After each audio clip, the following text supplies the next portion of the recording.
नमस्कार, स्वागत है आप सभी का स्टेट लाइव में। मैं हूं माधवी आपके साथ में। शुरुआत करते हैं बिहार से। बिहार में साल के अंत में विधानसभा चुनाव हैं और ऐसे में बीजेपी के बड़े नेताओं का बिहार दौरा तेज हो गया है। पटना दौरे पर पहुंचे रक्षा मंत्री राजनाथ सिंह ने भाजपा की राज्य कार्यकारिणी बैठक को संबोधित करते हुए कहा, यह केवल एक संगठन की बैठक मात्र नहीं है बल्कि एक संकल्प सभा है। उस संकल्प की सिद्धि के लिए जो बिहार और भारत दोनों को नई ऊंचाइयों पर ले जाने के लिए हमें लेनी है। प्रधानमंत्री मोदी ने बीते 11 वर्षों में ये सिद्ध किया है कि भारत बदल सकता है और भारत आगे बढ़ सकता है, बशर्ते नेतृत्व सुदृढ़ होना चाहिए, नीयत साफ होनी चाहिए और नीति स्पष्ट हो और राष्ट्रहित सर्वोपरि रखा जाए।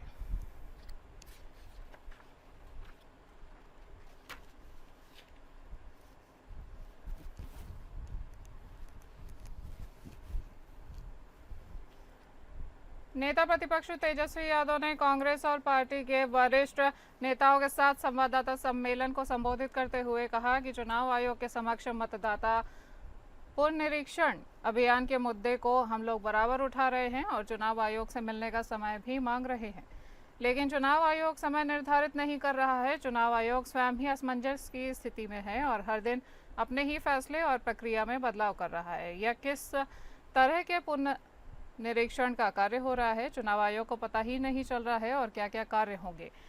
अपने ही पुराने निर्देशों को हर दिन पलट रहे हैं, जबकि हम लोगों ने पहले भी मांग की थी कि सर्वदलीय बैठक बुलाई जाए, लेकिन इस दिशा में चुनाव आयोग की ओर से बैठक के संबंध में कोई भी बातें नहीं बताई जा रही हैं और चुनाव आयोग के द्वारा इन बातों को गंभीरता से नहीं लिया जा रहा है।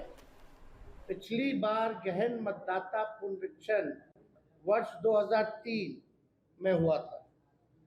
उसके बाद से राज्य में शहरीकरण, सूचना का समय पर अद्यतन न होना तथा फर्जी और विदेशी नागरिकों के नाम सूची में दर्ज हो जाने जैसी समस्याएं सामने आई हैं। ऐसे में आयोग ने एक बार फिर पूरे राज्य में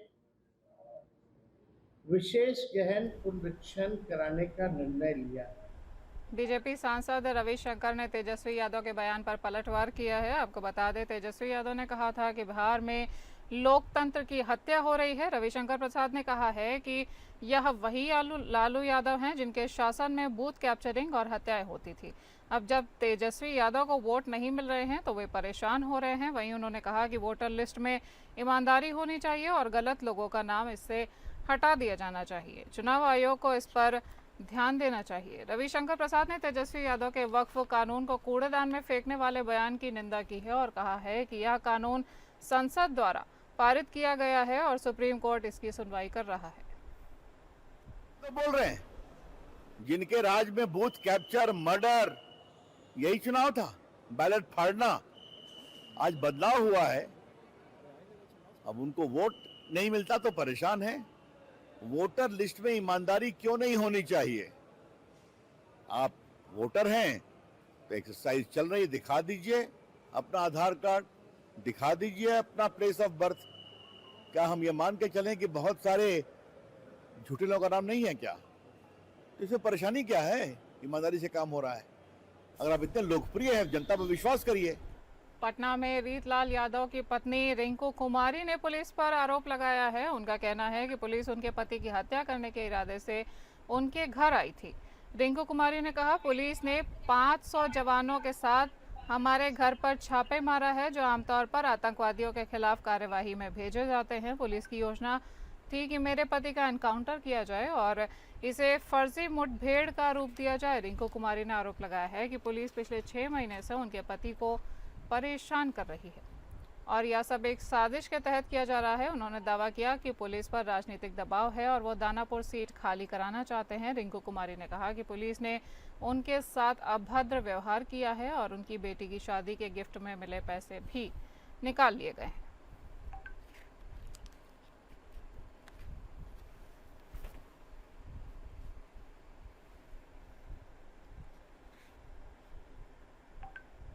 आरजेडी नेता और एमएलसी ठाकुर उर्मिला ठाकुर ने मुजफ्फरपुर में लालू यादव को लेकर एक विवादित बयान दे दिया है। आरजेडी एमएलसी उर्मिला ठाकुर ने लालू यादव की तुलना भगवान शिव से कर दी है। उन्होंने भगवान शिव की तरह लालू प्रसाद यादव को दूसरा भगवान बताया है। मुजफ्फरपुर जिले के गायघाट में बाबा साहब भीमराव अंबेडकर के मूर्ति के अनावरण कार्यक्रम में पहुंची एमएलसी उर्मिला ठाकुर ने भगवान भोलेनाथ से लालू प्रसाद की तुलना करते हुए कहा कि एक भगवान शिव थे, दूसरा कलयुग में जिंदा भगवान लालू प्रसाद यादव हैं। इतना ही नहीं, उर्मिला ठाकुर ने भीष्म पितामह भगवान कृष्ण और भगवान पुरुषोत्तम राम से भी उनकी तुलना करते हुए कहा कि जिस तरह इनका स्थान कोई नहीं ले सकता, उसी तरह लालू प्रसाद यादव का स्थान भी कोई नहीं ले सकता है।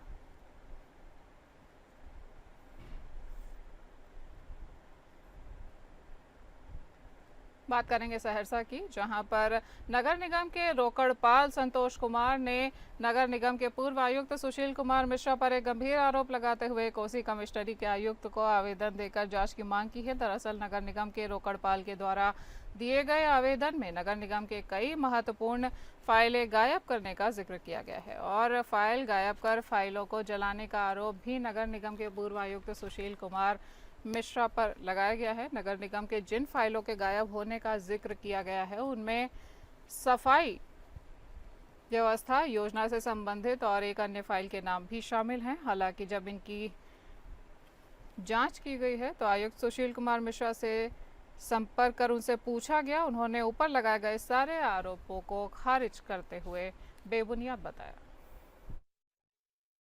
आपने कमिश्नर और डीएम को एक आवेदन दिया है कि जो नगर निगम की कुछ फाइलें थी वो नगर निगम से गायब है और उसको कहीं न कहीं जला दिया गया। क्या कहेंगे? मेरे द्वारा 4 फाइल दी गई थी नगर आयुक्त महोदय को, सुशील कुमार मिश्रा जी को, जिसमें उनके द्वारा एक फाइल मुझे सिटी मैनेजर के माध्यम से वापस किया गया, एसी से संबंधित संचिका। बाकी 3 संचिका नहीं दिया गया उनके द्वारा। उसी बीच जब वो जा रहे थे तो उसी के कुछ जो उनके साथ थे उनके द्वारा कुछ डॉक्यूमेंट जलाया गया था उनके आवास पे, जिस पर किसी अन्य व्यक्ति द्वारा पिक्चर खींच के कार्यालय को दिया गया। सुपौल जिला के त्रिवेणीगंज थाना क्षेत्र के महेशुआ पंचायत अंतर्गत गजहर गांव में देर शाम रेलवे ब्रिज के कार्य में जुटा मजदूर गंभीर रूप से जख्मी हो गया है, जिसे आनन फानन में अनुमंडलीय अस्पताल त्रिवेणीगंज लाया गया, जहां ड्यूटी पर तैनात चिकित्सक के द्वारा प्राथमिक उपचार कर जख्मी के गंभीर स्थिति को देखते हुए बेहतर उपचार के लिए रेफर कर दिया गया है। मिली जानकारी के अनुसार रेलवे के कार्य में जुटे आसाम निवासी 34 वर्षीय मजदूर सुभान अली गजहर गांव स्थित नहर के ऊपर से बने रेलवे ब्रिज पर कार्य कर रहे थे।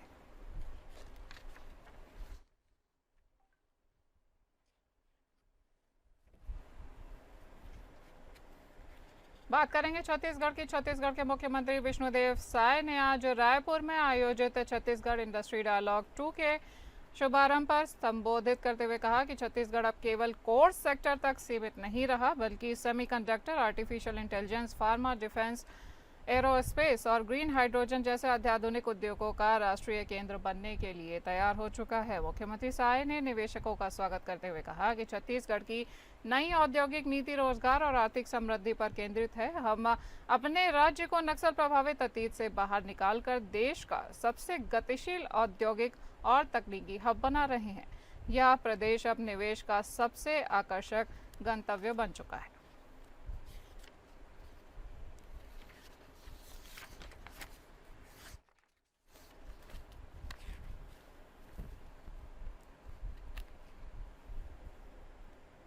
रायपुर रेल मंडल में आज क्षेत्रीय सांसदों की एक महत्वपूर्ण बैठक आयोजित की गई, जिसमें रेल विकास को लेकर कई अहम मुद्दों पर मंथन भी किया गया। इस बैठक में लोकसभा और राज्यसभा के सांसदों के साथ रेलवे के वरिष्ठ अधिकारी भी मौजूद रहे। बैठक में सांसद ब्रजमोहन अग्रवाल और विजय बघेल, रूप कुमार चौधरी, महेश कश्यप और राज्यसभा सांसद रंजीत रंजन विशेष रूप से उपस्थित रहे। बस्तर सांसद महेश कश्यप ने आदिवासी अंचलों में रेल इंफ्रास्ट्रक्चर को बेहतर बनाने की मांग उठाई है। वहीं सांसद ब्रजमोहन अग्रवाल ने छत्तीसगढ़ में प्रस्तावित नई रेल लाइनों के केवल माल ढुलाई तक सीमित न रखकर आम जनता की सुविधा के अनुसार विकसित करने की बात कही है। उन्होंने ये भी कहा है कि नई रेल लाइन के अलाइनमेंट से पहले सांसदों को सलाह ली जाए और सांसदों ने रेलवे स्टेशनों के आसपास हरित ऊर्जा को बढ़ावा देने, सोलर पैनल की संख्या बढ़ाने और अमृत स्टेशनों के निर्माण कार्य में तेजी लाने की बात कही। रेल लाइनों को माल ढुलाई के साथ साथ जनता की सुविधाओं के लिए भी विकसित किया जाए और उनका अलाइनमेंट बनाने के पहले सांसदों के साथ में बैठकर विचार विमर्श किया जाए, इस बात के निर्देश हमने दिए हैं। और जो सांसदों ने ट्रेनों के स्टॉपेज के बारे में, नई ट्रेन को चलाने के बारे में और साथ में इसके बारे में भी जो प्रस्ताव हैं उनको हमारा जोन जो है वो केंद्र सरकार को भेजे, इसके बारे में हमने आग्रह किया है। साथ में रेलवे ट्रैक, रेलवे स्टेशन के आसपास ग्रीन एनर्जी के लिए और वहाँ पर सोलर पैनल भी ज़्यादा से ज़्यादा लगे जाए। साथ में इस बरसात के दिनों में ज़्यादा से ज़्यादा वृक्षारोपण किया जाए और जो अमृत स्टेशनों का निर्माण चल रहा है उसको तेज गति लाई जाए, इस बात का आग्रह। केंद्रीय मंत्री रामदास अठावले संत कबीर सत्संग कार्यक्रम में शामिल होने के लिए रायपुर पहुंचे। इस दौरान जातिगत जनगणना को लेकर केंद्रीय राज्य मंत्री रामदास अठावले ने कहा कि कांग्रेस पार्टी का काम है तंज कसना, उनका मन सही नहीं है। नरेंद्र मोदी के नेतृत्व में ऐतिहासिक निर्णय जातिगत जनगणना को लेकर लिया गया है। लंबे समय से इसे लेकर मांगे उठ रही थी। जब उनकी सरकार थी तब इस पर निर्णय क्यों नहीं लिया गया? निर्णय लिए जा चुके हैं और जनरल कमीशन अपना काम करेगी।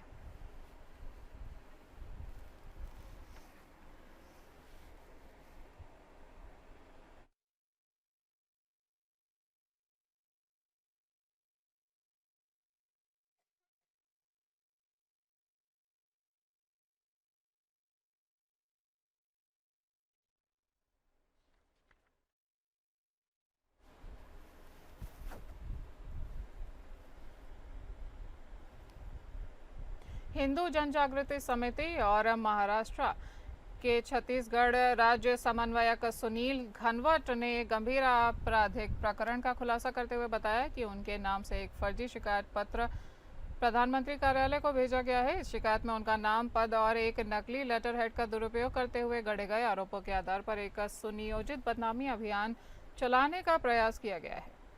घनवट ने स्पष्ट किया है कि उन्होंने ऐसी कोई शिकायत प्रधानमंत्री कार्यालय को नहीं भेजी है, न ही उन्होंने किसी को इस तरह की शिकायत भेजने का अधिकृत किया है। उस पत्र पर किया गया हस्ताक्षर भी उनका नहीं है, बल्कि ये स्पष्ट रूप से जालसाजी है।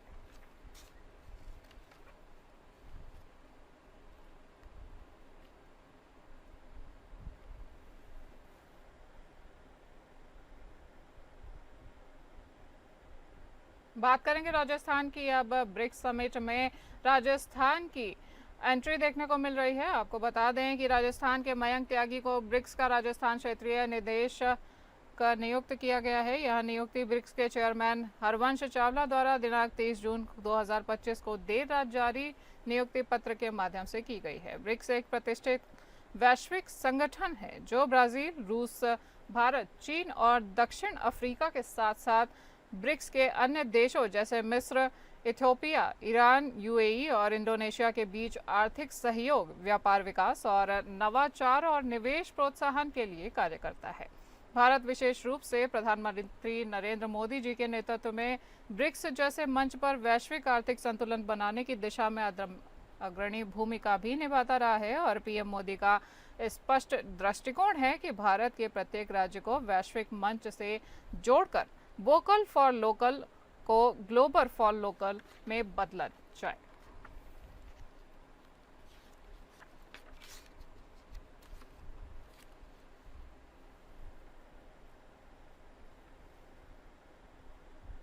बात करेंगे झारखंड की। झारखंड की राजधानी रांची में 558 करोड़ की लागत वाली रातू रोड एलिवेटेड कॉरिडोर का कल केंद्रीय सड़क एवं परिवहन मंत्री श्री नितिन गडकरी के हाथों से उद्घाटन होना है, जिसका ऐलान करते हुए रक्षा राज्य मंत्री और रांची से लोकसभा सांसद संजय सेठ ने बताया कि ये मुख्य समारोह ओटीसी ग्राउंड में किया जाएगा, जिससे जुड़ी सभी तैयारियों को पूरा किया जा चुका है। और सेठ ने यह भी बताया कि अपने झारखंड दौरे के क्रम में गडकरी गढ़वा बाईपास का भी उद्घाटन करेंगे। तो वहीं रक्षा राज्य मंत्री ने प्रधानमंत्री नरेंद्र मोदी और केंद्रीय मंत्री गडकरी के प्रति आभार जताते हुए रांची वासियों से इस कॉरिडोर को स्वच्छ और सुंदर बनाए रखने की भी अपील की है।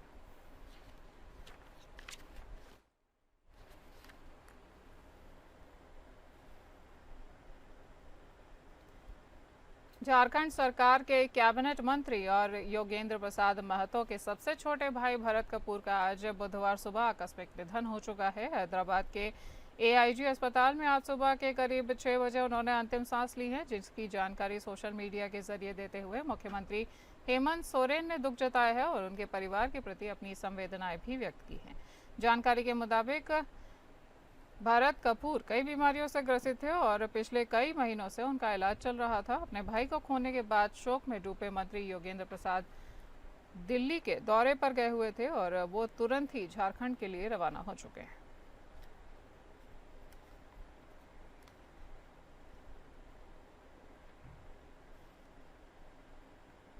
झारखंड के ऐतिहासिक स्थान भोगनडीह में मुख्यमंत्री हेमंत सोरेन के नेतृत्व वाली सरकार द्वारा कथित तौर पर की गई बर्बर कार्यवाही के विरोध में मंगलवार को भारतीय जनता पार्टी ने राज्य भर में विरोध प्रदर्शन और पुतला दहन कार्यक्रम का आयोजन किया।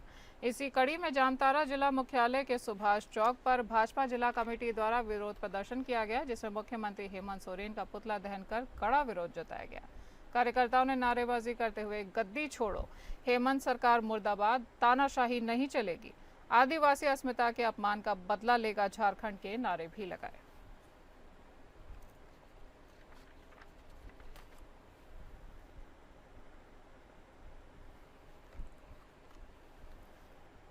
झारखंड के आर्थिक और सामाजिक विकास के साथ पर्यावरण संरक्षण की दिशा में उपलब्धि को लेकर मुख्य सचिव अलका तिवारी ने यूनिसेफ के कार्यों की समीक्षा की। इस विषय पर राजधानी रांची में हुई इस बैठक की अध्यक्षता करते हुए बीते मंगलवार को मुख्य सचिव ने यूनिसेफ को संबंधित विभागों के साथ निरंतर समन्वय बनाने पर जोर देते हुए कई दिशा निर्देश भी जारी किए। इस दौरान अलका तिवारी ने कहा कि झारखंड के सतत विकास को लेकर जो कार्य यूनिसेफ कर रहा है, वैसे ही कार्य व्यापक पैमाने पर राज्य सरकार भी कर रही है।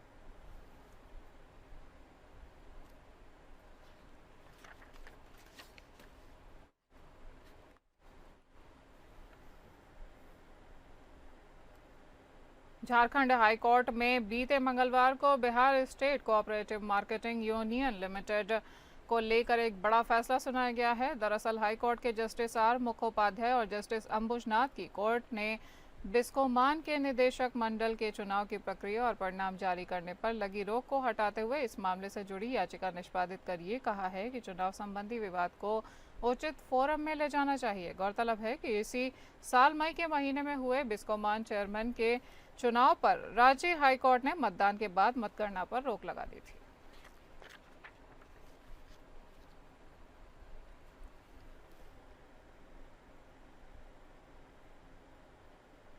झारखंड में नक्सल के खिलाफ चलाए गए कई अभियानों में से एक सर्च ऑपरेशन अभियान को लेकर सुरक्षा बलों की कड़ी कामयाबी सामने आई है। दरअसल राज्य के चाईबासा जिले के टोंटो थाना क्षेत्र के हुसीपी गांव के जंगल और पहाड़ी इलाके में पुलिस और सीआरपीएफ की संयुक्त सर्च ऑपरेशन के दौरान नक्सलियों द्वारा छिपाए गए तकरीबन 18,000 डेटोनेटर बरामद किए गए हैं, जिन्हें बम निरोधक दस्ते ने सुरक्षा के दृष्टिकोण से मौके पर ही नष्ट कर दिया है।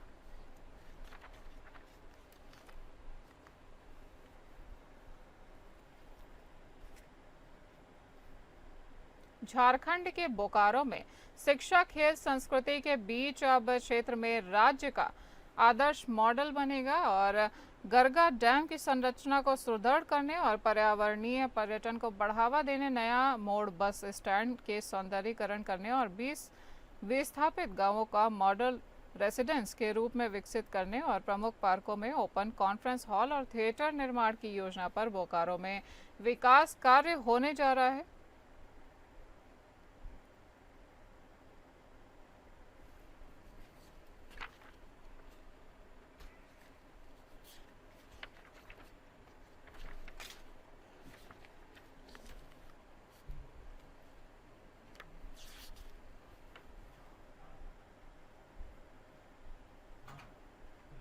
पूर्व अंतर्राष्ट्रीय हॉकी खिलाड़ी विमल लकड़ा की हालत नाजुक बताई जा रही है। रांची के क्यूरेसेटा हॉस्पिटल में भर्ती पूर्व अंतर्राष्ट्रीय हॉकी खिलाड़ी विमल लकड़ा के स्वास्थ्य को लेकर मुख्यमंत्री हेमंत सोरेन ने खुद जानकारी ली है। इस दौरान उन्होंने स्वास्थ्य मंत्री इरफान अंसारी को पूर्व हॉकी खिलाड़ी की हर जरूरी चिकित्सा सुविधा सुनिश्चित कराने के निर्देश भी दिए हैं। आपको बता दें कि इलाज करा रहे विमल लकड़ा को मुख्यमंत्री सोरेन ने भरोसा दिलाया कि राज्य सरकार उनके साथ पूरी तरह खड़ी है और उनके इलाज में किसी भी प्रकार की कमी नहीं होगी।